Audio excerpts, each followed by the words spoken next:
tema kita pada malam hari ini, dan kalau bisa kita selesaikan 2 sesi ya, dengan malam minggu depan, malam Selasa depan adalah keturunan sisa. Nah, keturunan sisa ini, judul ini bukan kata yang saya pilih sendiri berdasarkan apa ya, hikmat supaya bagus, tapi memang saya lebih senang ngambil kata langsung dari Alkitab. Jadi memang ini bahasanya Alkitab ya, keturunan sisa, keturunan yang sisa. Khususnya dari Alkitab kita, terjemahan bahasa Indonesia yang terjemahan baru. Nah, kalau kita bicara keturunan, ya, keturunan sisa, sudah pasti ini juga berhubungan dengan eh, tiga aspek, tiga aspek yang berhubungan dengan keturunan sisa. Yang pertama, aspek pertama adalah tempat. Ya, sudah pasti yang namanya keturunan atau bicara satu kelompok gitu ya, pasti dia ada domisilinya gitu ya, ada tempatnya. Ini berhubungan dengan tempat. Yang kedua, kalau judulnya keturunan sisa, pasti juga berhubungan dengan aspek yang kedua, yaitu waktu. Berhubungan dengan waktu. Ya, namanya kita hidup di sebuah apa ya, lingkup ya, sebuah lingkup pasti berhubungan dengan waktu atau periode. Dan tentu saja kalau dia sisa, berarti berbicara tentang spesifik sekelompok atau uh, grup ya, atau grup yang memang dedicated, sebuah sebuah kelompok yang memang khusus gitu, maka disebut keturunan sisa, kelompok yang sisa. Jadi berhubungan dengan tiga aspek: tempat, waktu, dan juga orang, ya, komunitas atau kelompok yang khusus yang disebut pada malam hari ini dengan judulnya sisa, keturunan yang sisa. Nah, kita tidak akan melebar untuk berbicara satu-satu, mempelajari satu-satu dari tiga aspek ini. Belajar aspek yang ketiga, yang penting, yang bukan yang penting, yang menjadi tema utama kita pada pelajaran kita malam hari ini dan minggu depan. Tapi bolehlah kita bahas sedikit sekilas tentang tempat dan waktu, ya, untuk pendahuluan. Nah, kalau bicara tempat, sudah pasti tempatnya ya di sini, di bumi, di dunia. Baik itu di tempat Bapak Ibu, teman-teman semua, maupun di tempat saya sekarang yang ada. Baik itu ada bagian bumi, bagian utara, selatan, barat, baik itu tempat yang sekarang lagi damai, ya. Damai artinya ya mungkin ada di negara yang sedang damai gitu ya. Baik itu tempat yang mungkin ada di negara atau bagian yang mungkin sedang ada konflik seperti perang, atau tempat yang mungkin seperti daerah tertentu yang mungkin sedang mengalami uh, iklim yang sangat ekstrim gitu ya, cuaca yang buruk gitu ya, perubahan iklim yang buruk, atau tempat yang ada bencana, yang ada kelaparan dan banyak lainnya. Kan bumi ini begitu luas dan banyak fenomena kehidupan yang sedang terjadi di mana saja. Mungkin ada yang saat ini sedang lagi berbahagia, tapi ada yang sedang berduka. Di tempat manapun, inilah tempat yang dimaksud, ya, lokasinya ya pasti di bumi ini. Jadi kita tidak bisa, oh berarti ini untuk lokasi tertentu. Tidak, ini untuk seluruh permukaan bumi. Berbicara spesifik kepada bumi, dunia. Nah, yang kedua, bicara waktu, ya, kalau bicara waktu, tentu saja ini merujuk kepada periode akhir zaman, atau bahasa lainnya, periode di mana menjelang kedatangan Tuhan Yesus yang kedua kali. Ya. Nah, bicara tempat dan waktu, nanti Bapak Ibu, teman-teman boleh juga merujuk kepada firman Tuhan dari kitab Matius pasal 24. Ya, di mana murid-murid bertanya kepada Yesus, apa tanda kesudahan dunia, tempat, ya, lokasi, apa tanda kesudahan dunia dan kapan kedatangan Tuhan yang kedua kali. Itu pertanyaan yang baik yang dilontarkan oleh murid-murid. Lalu Tuhan Yesus menjawab, ada peristiwa-peristiwa akhir zaman. Ya, kita bisa baca nanti situ ada bencana, ada perang, ada kelaparan, ada kabar-kabar yang mengejutkan, ya, ada penyakit sampar, banyak yang mungkin kita sudah lihat saat ini, atau kalau belum lihat sudah dengar, atau mungkin ada yang juga sudah merasakan, gitu ya. Jadi kalau bicara tempat dan waktu, maka kita bisa merujuk kepada Matius pasal 24, salah satu perikop yang juga ada di kitab Lukas yang lainnya. Tapi kita bisa lihat dari situ. Jadi kita sudah bisa lihat dapat gambarannya bahwa yang akan kita bahas ada berhubungan dengan bumi, ya, tepatnya bumi, dan periode waktu adalah di akhir zaman, sebelum kedatangan Tuhan yang kedua kali. Ya, ini adalah lingkup aspeknya tadi itu. Nah, sekarang kita coba masuk tentang aspek yang ketiga, orang atau manusianya, yang pada malam hari ini kita kita apa? Kita dapatkan judulnya keturunan sisa. Nah, baik. Bapak Ibu, teman-teman, kalau bicara keturunan, ya, menarik bahwa di Alkitab kata keturunan pertama sekali muncul itu di kitab pertama Kejadian, tepatnya di Kejadian pasal 3, ya. Kejadian pasal 3. Dan kata keturunan juga muncul di kitab paling terakhir Alkitab, di kitab Wahyu, ya. Jadi di buku pertama Alkitab Kejadian dan di buku terakhir Alkitab Wahyu muncul kata keturunan. Saya nggak mencoba untuk mengemphasize, membesar-besarkan ini, tapi ini menjadi menarik, boleh menjadi menarik perhatian kita ya. Kenapa kata ini muncul di awal dan di akhir Alkitab, gitu ya, kitab Kejadian dan kitab Wahyu. Dan kitab Kejadiannya bukan Kejadian pasal 30, tapi di pasal-pasal pertama, cerita mula-mula, menjadi cerita yang cerita yang penting, karena di awal cerita perjalanan hidup manusia kata ini muncul, gitu ya. Dan di akhir menjelang perjalanan hidup manusia di tempat yang tadi, yang bumi, dunia, di periode yang akhir muncul juga kata keturunan. Oke, mari kita lihat ayat yang pertama di dalam Kejadian pasal 3, ayat yang ke-15. Ya, tentu saja ini setelah terjadi pemberontakan ataupun pelanggaran terhadap perintah Tuhan yang dilakukan oleh manusia pertama, Adam dan Hawa. Kejadian pasal 3 ayat 15, aku akan mengadakan permusuhan antara engkau dan perempuan ini. Jadi Tuhan berbicara kepada ular, ya. Antara engkau dan perempuan ini, antara keturunanmu dan keturunannya. Keturunannya akan meremukkan kepalamu dan engkau akan meremukkan tumitnya. Jadi ini sebenarnya penting ayat ini sebenarnya. Dari cerita manusia diciptakan, penciptaan, lalu manusia jatuh ke dalam dosa, lalu Tuhan memberikan solusi mengatasi masalah dosa itu, dan Tuhan memberikan satu solusinya. Solusinya adalah bahwa keturunan ular itu seyogyanya, seharusnya, sepatutnya bermusuhan sama keturunan perempuan, keturunan Hawa, keturunan manusia. Seperti itu. Aku akan mengadakan permusuhan antara engkau dan perempuan ini, antara keturunanmu dan keturunannya. Dan inilah kata keturunan muncul, ya, di Kejadian pasal 3 ayat 15. Nah, kita dig in lagi, kita coba masuk lagi lebih dalam, ya. Kata keturunan, ya, kata keturunan di sini di dalam bahasa asli Ibraninya, ya, kitab Kejadian ini ditulis dalam bahasa Ibrani, ditulis dengan kata zera, yang artinya benih, ya, sederhana ya, gampang, artinya benih, zera, King James-nya seed, gitu ya, benih.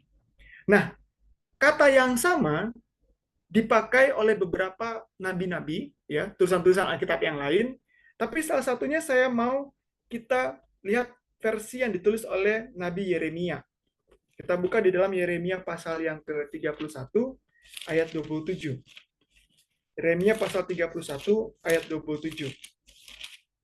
Pelajarannya sebenarnya nggak panjang ya teman-temannya, cuman saya nggak mau terburu-buru supaya kita mengerti konteksnya. Karena kalau tadi ini ternyata ditemukan di kitab pertama dan kitab terakhir, maka perkara keturunan ini menjadi penting untuk kita pelajari.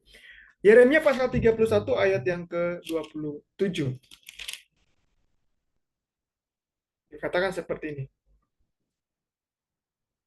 Sesungguhnya waktunya akan datang, demikianlah firman Tuhan, bahwa aku akan melimpahi kaum Israel dan kaum Yehuda dengan benih manusia dan benih hewan. Nah, kata benih ini menggunakan kata yang sama dengan yang tadi, zera. Ya, artinya ya benih gitu ya, bibit gitu ya.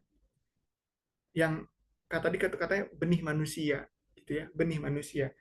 Jadi sah-sah saja Tuhan bilang keturunanmu dan keturunan perempuan ini yang adalah benih manusia, keturunan manusia. Oke? Nah, baik.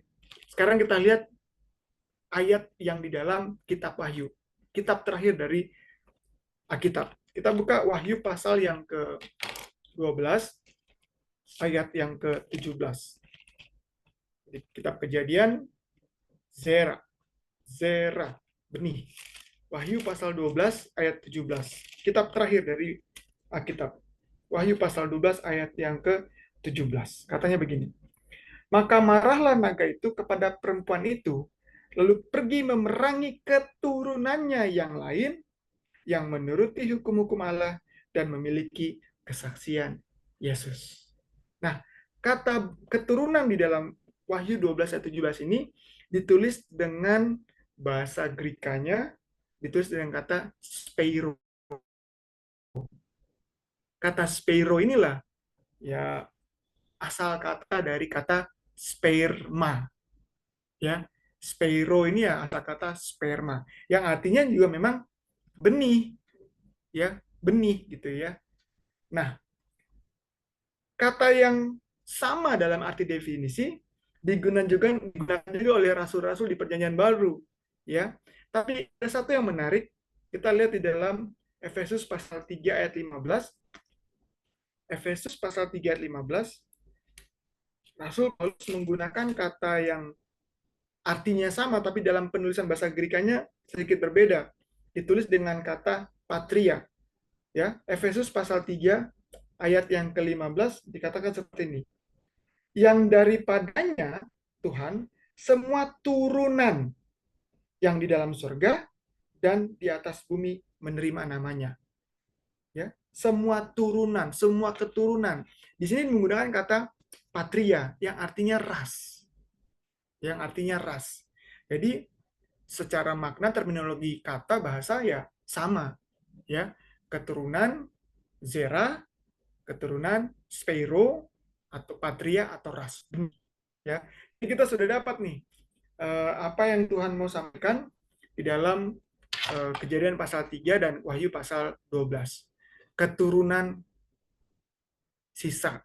Keturunan sisa ada di dalam Wahyu pasal 12 atau 17. Itu yang mau kita baca. Karena tadi kita sudah awali dengan pemahaman bahwa kita ngomongin tempatnya bumi, kita ngomongin periode waktunya yang di akhir zaman. Kita nggak ngomongin yang di awal, tapi kita perlu belajar yang di awal supaya tahu ya benang merahnya kenapa ada nanti di akhir zaman. Nah, Bapak Ibu saudara-saudara yang saya kasih dalam Tuhan, mari kita coba apa ya, secara sederhana aja coba kita berpikir. Benih ya, zera atau tadi itu speiro, benih itu alamiahnya. Nah, dia punya sifat alami ya, apa karakter alami. Dia punya sifat alami ya, yaitu sel, kemudian unsur, kandungan-kandungan yang ada di benih ya. Saya pakai apa namanya ini? Video background ya. Jadi saya pakai layar belakang ini benih nih. Saya sengaja pakai background gambar ini sebuah apa ya? Media untuk kita belajar. Nah, ini kan ada benih ya. Nah, benih itu dia mengandung alamiahnya mengandung segala sesuatu unsur, sel, bentuk, rasa, warna yang sama dari induknya, dari awalnya, dari aslinya.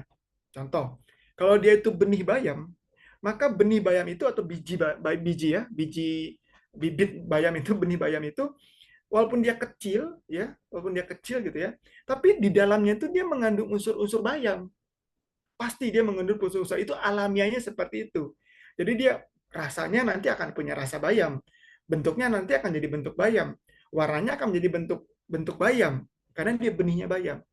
Jadi benih bayam tidak bisa punya karakter, punya unsur, punya warna jagung. Paham ya? Sederhana. Kita mau belajar satu hal yang penting, tapi ternyata Tuhan baik sekali. Tuhan kasih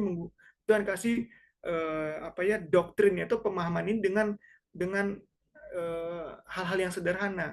Zera, dari benih, keturunan itu dia menggunakan terminologi benih, terminologi kata benih. Jadi tidak bisa benih bayam itu mengandung unsur-unsur yang lain. Dia nggak bisa punya warna yang lain, dia nggak punya rasa yang lain, dia nggak punya bentuk yang lain selain dari bayam. Sebaliknya, contohnya, kalau dia itu biji jagung, benih jagung, dia mempunyai unsur-unsur dari jagung. Dia tidak akan punya unsur-unsur dari tumbuhan lain atau buah lain. Sehingga nanti waktu benih ini ditabur, dia akan tumbuh, maka dia akan tumbuh seperti jagung. Dia akan punya warna jagung, bentuk jagung, rasa jagung, dan sebagainya. Ya, jadi ini sederhana ya, simple. Ini basic. Tapi seperti inilah yang Tuhan mau sampaikan waktu dia bicara tentang keturunan yang sisa nanti. Oke?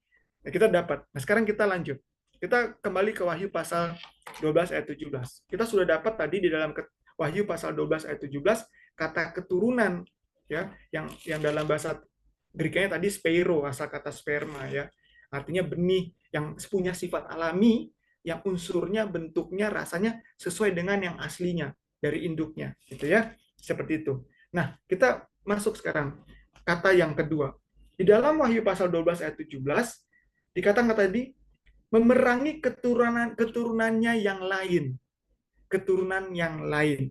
Nah, Bapak Ibu, saudara-saudara, kata yang lain itu sebenarnya kalau kita lihat ke versi King James ya, yang diterjemahkan kata per kata dari tulisan asli Grekanya, tidak ada kata yang lain.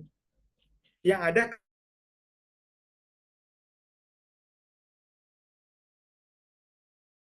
koi, yang artinya sisa. Oke, saya ulangi, menurut tulisan aslinya yang ada itu kata loipoi, artinya sisa. Ya, dalam versi King James-nya ditulis dengan kata remnant. Jadi sebenarnya kalau kita baca menurut tulisan aslinya, maka kita akan baca seperti ini.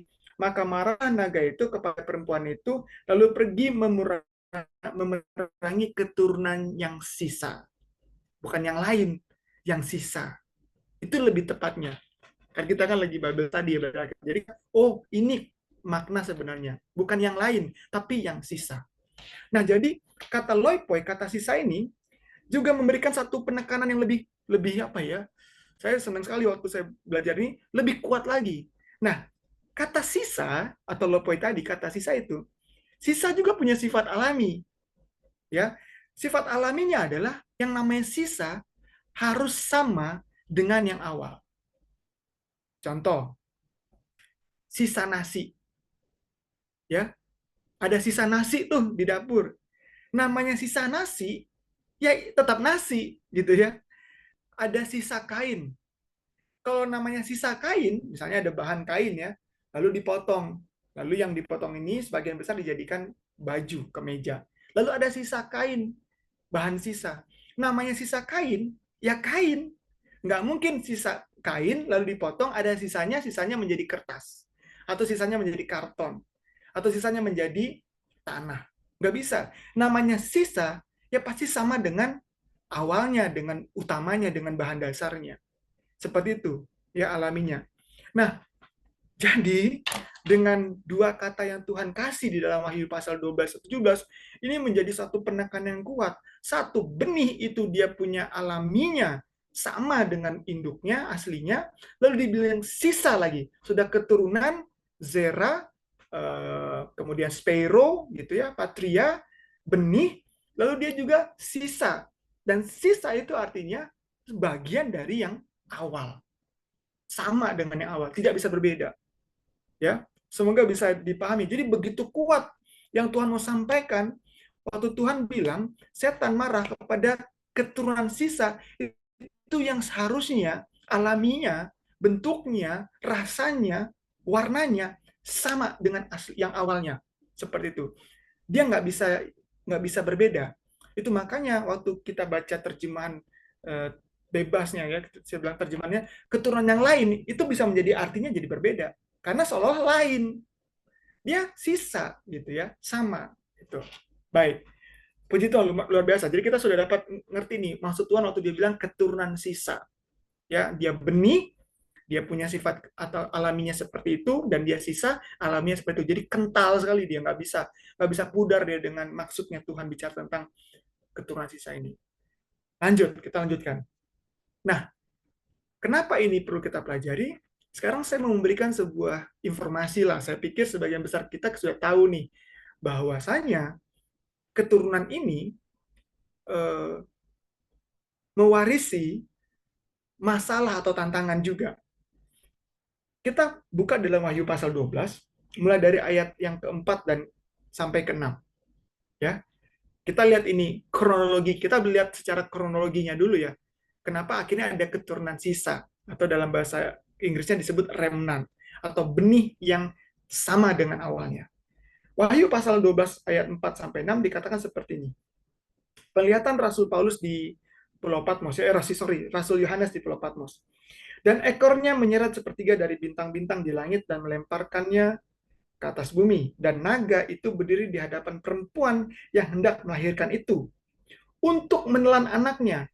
Segera sesudah perempuan itu melahirkannya, maka ia melahirkan seorang anak laki-laki yang akan menggembalakan semua bangsa dengan gada besi.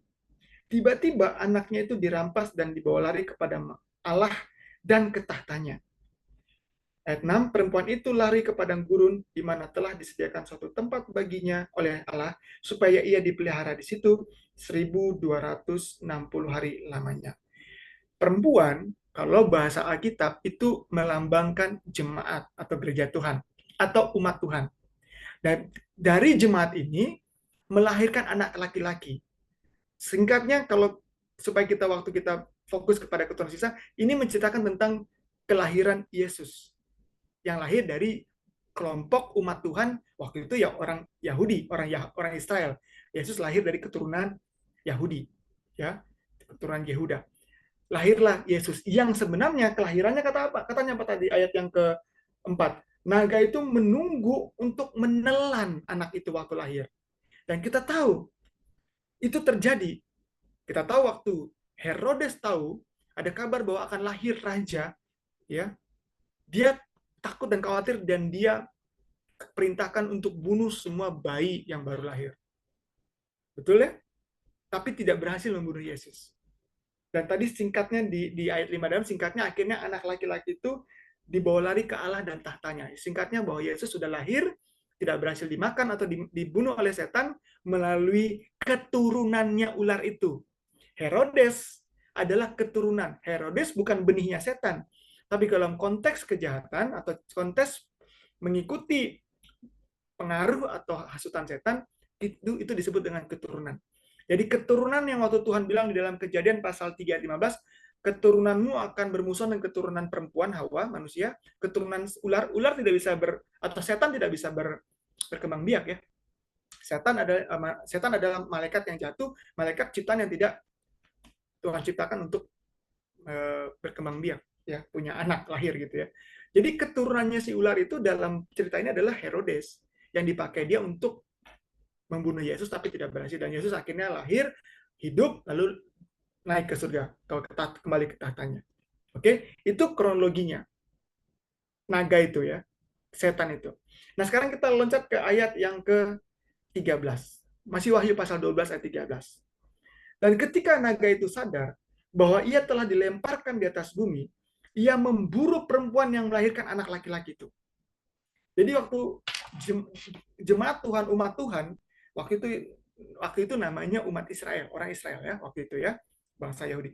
Tuhan, lahirlah Yesus melalui jemaat itu, melalui perempuan itu. Lalu setan berusaha untuk membunuh, nggak berhasil, dan akhirnya Yesus kembali ke surga, selesai pekerjaan misinya waktu itu. Lalu akhirnya naga itu memerangi apa kata dia? Memerangi apa? Menyerang memburu perempuan yang melahirkan itu. Ya kita tahu, setelah itu pengikut Kristus mengalami apa? Penganiayaan.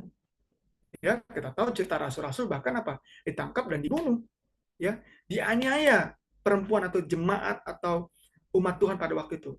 Ya, dikejar-kejar, diburu, dianiaya, ya, oleh si setan melalui keturunan setan ya waktu itu ya, orang-orang yang menentang pelajaran atau pengajaran tentang Injil Yesus Kristus. Dan itu berlanjut sampai masa yang kita kenal, ya nanti kalau kita boleh buka Google ya, ada masa dinamakan masa kegelapan, Dark of Ages, masa kegelapan dunia kekristenan, orang-orang Kristen, pengikut Kristus dianiaya. Kenapa?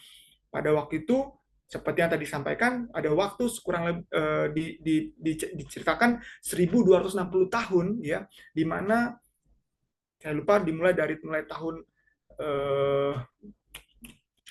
538 sampai tahun 1200 sampai revolusi Prancis, ya, itu di mana umat-umat Tuhan dianiaya. Itu kita tahu bahwa Alkitab tidak boleh dibuka, Alkitab dibakar, orang Kristen dianiaya. Kita tahu itu masa yang sangat gelap untuk umat-umat Tuhan. Itulah yang dimaksud dengan Wahyu pasal 12 ayat 13, maka naga itu memburu perempuan itu yang sudah melahirkan tadi. Ya, yang kalau bahasa Kisah Para Rasul, mulai saat itu mereka disebut Kristen di Antioquia. Ya, orang Kristen. Nah, akhirnya kita ngerti, kita lihat kronologinya, kita mengerti sekarang bahwa ternyata Wahyu pasal 12 ayat 17, setelah itu memburu perempuan itu di masa kegelapan itu, dia memburu lagi di akhir zaman ini. Itu ayat 17. Maka marahlah naga itu memerangi keturunan perempuan itu yang sisa. Keturunan yang sisa, yang menuruti hukum Allah dan memiliki kesaksian Yesus. Ya, kita tahu. Maka tadi kita awali bahwa ini tempatnya di bumi, lokasinya.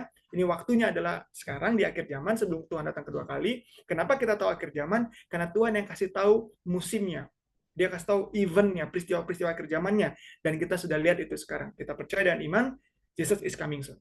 Dan bicara keturunan sisa itu adalah kita, ya, benih yang sama dengan benih yang dulu, ya, dan kita sisa artinya bentuknya atau semua bahannya sama dengan yang awal, nggak bisa beda. Oke, nah itu menjadi menjadi pelajaran bagi kita mengerti kenapa ini menjadi penting, kenapa kita menjadi keturunan yang sisa yang harus bertahan sampai Tuhan datang. Oke, nah kita lanjutkan sampai masih ada waktu. Nah, kita lanjutkan. Keturunan sisa ini diberikan ciri-ciri oleh Tuhan. Diberikan, ya saya bilang informasi, ya, ada informasi ciri-cirinya oleh Tuhan. Yang betul-betul secara literal ditulis di dalam Wahyu 12 ayat 17 itu sendiri. Kita baca Wahyu 12 ayat 17, kita baca ulang lagi. Maka marahlah naga itu kepada perempuan itu, lalu pergi memerangi keturunan yang lain. Tadi kita belajar ini yang sisa. Ini artinya yang punya karakter atau ciri-ciri menuruti hukum-hukum Allah dan memiliki kesaksian Yesus. Itulah mereka yang disebut keturunan sisa. Yang menuruti hukum-hukum Allah dan memiliki kesaksian Yesus. Itu ciri-cirinya. Nah, saya mau sharing lagi sedikit lagi, kita dig in lagi, kita gali lebih dalam lagi sedikit ya. Kata menuruti di dalam Wahyu pasal 12-17 ini, kata menuruti ditulis dalam bahasa asli Grekanya thereo, yang menurut kamus bahasa Grekanya yang artinya adalah carefully atau observe, detail, spesifik. Itu kata menuruti. Observe, carefully, detail, spesifik. Jadi kalau kita baca sekali lagi, keturunan yang sisa yang teliti, yang careful, yang mengobservasi, memperhatikan, yang spesifik kepada hukum-hukum Allah. Pekerjaan setan saat ini adalah membuat hukum Allah atau firman Tuhan itu menjadi hal yang tidak utama lagi. Bahkan di tengah umat-umat Tuhan. Dia tidak menjadi sesuatu yang kita fokus lagi. Yang kita observe, yang selalu kita perhatikan, yang selalu kita baca, yang selalu kita dengar, yang selalu kita rindukan. Pekerjaan setan adalah untuk membuat umat-umat Tuhan tidak lagi membuat hukum atau firman Tuhan ini menjadi satu yang utama. Itu makanya Tuhan kasih perkabaran, hey, kalian adalah bicara tempat, bicara waktu, kalian adalah keturunan yang sisa itu. Yang harusnya observe, spesifik, makin detail sama hukum, makin makin apa ya, makin apa ya, saya mau bilang careful, makin hati-hati sama firman Tuhan. Coba kita jujur pada diri kita masing-masing ya. Lalu mungkin kita boleh lihatlah depan, belakang, kiri, kanan kita. Sekarang ini kalau kita makin dekat sama firman Tuhan, makin kita memperhatikan, makin kita ngomongin firman Tuhan, dianggap apa coba? Kita dianggap apa? Wah, so ahli Taurat, gitu ya. Wah, kayak orang Farisi, so ahli-ahli Taurat, ya. Wah, udahlah. Alkitab itu udah nggak kekinian, nggak modern, nggak applicable lagi. Sekarang bumi ini, dunia ini zamannya makin makin begini gitu. Alkitab udah nggak, agak kaku gitu. Coba kita lihat, ya. Ini fenomena yang terjadi di dunia, bahkan di antara di tengah-tengah umat Tuhan. Yang seharusnya tadi apa? Kita makin observe. Ini harusnya makin jadi paling paling apa ya? High priority gitu, most important dalam hidup kita. Luar biasa. Lanjut. Di dalam Wahyu pasal 17 dikatakan ciri-ciri keturunan sisa adalah yang menuruti, yang observe, yang detail, yang spesifik, yang selalu memperhatikan, berhati-hati dengan firman Tuhan, hukum-hukum Allah, dan juga yang memiliki kesaksian Yesus. Nah, kata memiliki ini, saya juga coba cari tahu. Kata memiliki ini ditulis dalam bahasa Grekanya, saya kaget juga. Ditulis dengan kata echo. Echo. Ya, kata echo. Nah, apa artinya echo kalau kalau bahasa yang sekarang kita tahu echo? Echo itu artinya apa? Gema, gaung. Makanya kalau ada sound system punya mic ya, coba dipasang ekonya. Jadi kalau kita ngomong satu, kalau pakai echo jadi satu, satu, satu, satu, satu, satu gitu ya. Ekonya ditebelin lagi, ditambah lagi volume ekonya. Bisa bilang dua, dua, dua, dua, dua, dua. Itu echo, gaung dia, menggema. Oke? Nah, kalau begitu, artinya keturunan sisa ini dia memiliki, artinya dia punya echo apa katanya? Kesaksian Yesus. Dia harusnya menjadi apa ya? Kalau bahasa rohaninya kita sederhanakan aja karena waktu ya. Dia harusnya merefleksikan, memancarkan, menggaungkan, menggemakan Yesus. Kesaksian Yesus. Kesaksian Yesus itu adalah kehidupan Yesus, karakter Yesus, tabiat Yesus, perilaku Yesus, sifatnya Yesus. Jadi keturunan sisa, remnant, benih yang zera, spiro, yang alaminya itu sebenarnya adalah yang makin hari itu makin fokus sama hukum-hukum sama firman Tuhan, yang makin teliti, makin mencintai, makin dekat, dan akhirnya itu bikin kita bisa menggaungkan, menggemakan echo karakternya Kristus. Ya. Kalau kita lihat di dalam kamus bahasa Grekanya ya, di sana dituliskan artinya adalah hold oneself, sense, wearing, possess, involve, menjadi bagiannya, memiliki, menggunakannya, memakainya. Jadi kesaksian Yesus itu bukan sesuatu yang cuman kita omongin. Kalau ditanya, kenal Yesus nggak tahu. Kita cuma bisa bilang, mungkin ya, mungkin kita cuma bisa, oh dia punya bapak namanya Yusuf, ibunya Maria, lahir di Bethlehem, besar di Nazaret, punya 12 murid namanya ini. Dia mati umur sekian, kurang lebih, lalu naik ke surga, dia mati di kawasan. Itu seperti menceritakan. Kayak baca buku geografinya Yesus. Tapi yang dimaksud dengan memiliki kesaksian Yesus adalah echo, involve, mengalami Yesus. Nggak cuma bisa ceritakan, tapi bisa menceritakannya dengan apa? Dengan pengalaman pribadi. Aku sungguh-sungguh tahu Yesus. Kenal. Dan nggak cuma itu, kehidupannya menggemakan, menggaungkan, mengechokan Yesus tadi. Itu yang disebut dengan remnant, keturunan sisa.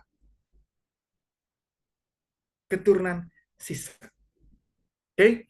Nah, saya pikir itu dulu yang bisa kita pelajari malam hari ini. Saya mohon maaf tidak bisa panjang dulu malam hari ini karena masih adaptasi fisik saya.